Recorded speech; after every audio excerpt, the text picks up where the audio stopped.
चले जाओ, अन्न तुम खा रहे, मछली मुर्गा, तुम दूसरे के जीव को काट करके अगर अपना पेट भरोगे तो संसार में सुखी रहोगे।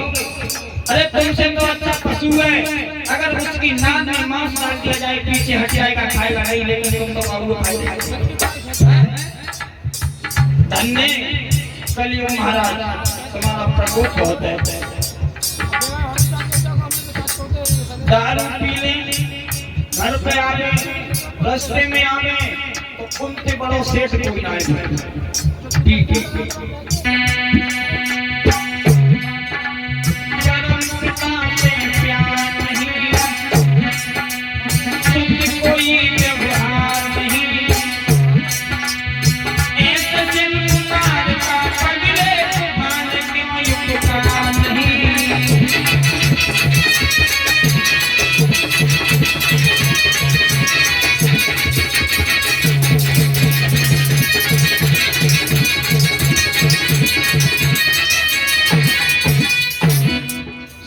श्री समझाते हैं, बुरे बुरे कर्म करे धुंधकारी मारे गए। अब अधोगति प्राप्त हुई, जहाँ पर भी उनके भैया गोखड़ भजन करते हैं, वहाँ जाकर के कभी भैंसा, कभी कुत्ता, कभी सूकर, रूप बदल बदल कर उनके भजन में बाधा डालने लगे। कहा है धुंधकारी बार बार परेशान कर रहे हैं, तो गोकर्ण महाराज कहने लगे भैया तुम कौन हो, हमें भजन क्यों नहीं करने देते? लेकिन बोलता कुछ नहीं है। क्यों? जब वैश्याओं ने मारा था तो उसका सारा मुंह जला दिया था, आवाज नहीं निकली। गोकर्ण महाराज ने कमंडल से जल लिया, वेद मंत्रों के साथ पढ़ करके जैसे ही मारा, आवाज खुली, रोने लगा, कहने लगा भैया हम तुम्हारे भाई धुंधकारी है, अधोगति मिली है, वैश्याओं ने हमें मार दिया भैया, काफी समय हो गया, हमें प्यास लगी है, हमें इस अधोगति से बाहर करो। अब धुंधकारी के तरह शब्द सुने गोकर्ण महाराज कहने लगे भैया जब से हमने अपनी सुध समारी तब से उस परम पिता परमात्मा गोविंद का ही भजन किया है, हम कछुना जाके बारे में भैया कुछ भी करो लेकिन हमारा उद्धार करो।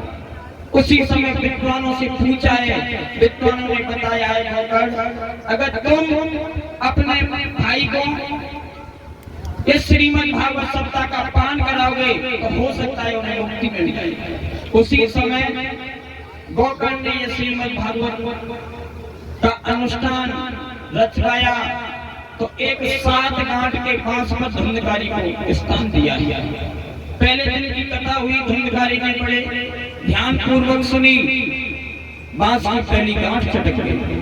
दूसरे दिन की कथा हुई, दूसरी गांठ चटकी, तीसरे दिन की हुई तीसरी गांठ, बारी बारी करके 7 दिन में 7 गांठ चटकी हैं। वो लोग से विमान आया और धुंधकारी को लेकर के चला गया। बोली गोविंद भगवान की। हम सभी भक्त 2 शब्द भगवान के चरणों में बोलेंगे, उसके बाद देखते हैं आगे कथा की तरफ।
जाते हैं 88 एकादशियों।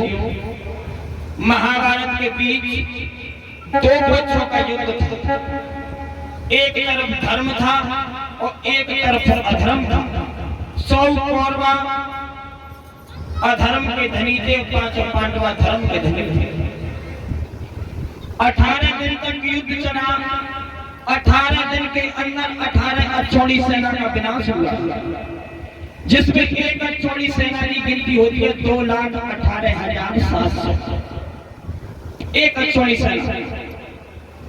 अक्षौणी सेना की गिनती 2,18,700 होती है। 18 दिन के अंदर 18 अक्षौणी सेना का विनाश हुआ।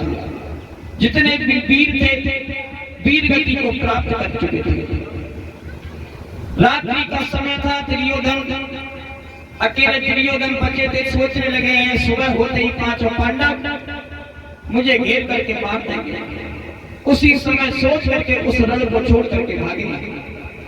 रण को छोड़ करके भागे, देखा एक खून की नदी बह रही है, जिसमें बहुत वीर गति को प्राप्त कर गए थे। उनका खून साथ ही साथ में लाशें बहती हुई जा रही है। लेकिन दुर्योधन को इस पार से उस पार जाना था। उसी समय पार पर बैठ करके और जौन लाश आती है उसमें हाथ रखते हैं दुर्योधन, तो वही लाश डूब जाती है। फिर लाश आती है, फिर प्रयास करते हैं तो लाश डूब जाती है। बारी बारी करके यही प्रयोग करते रहे।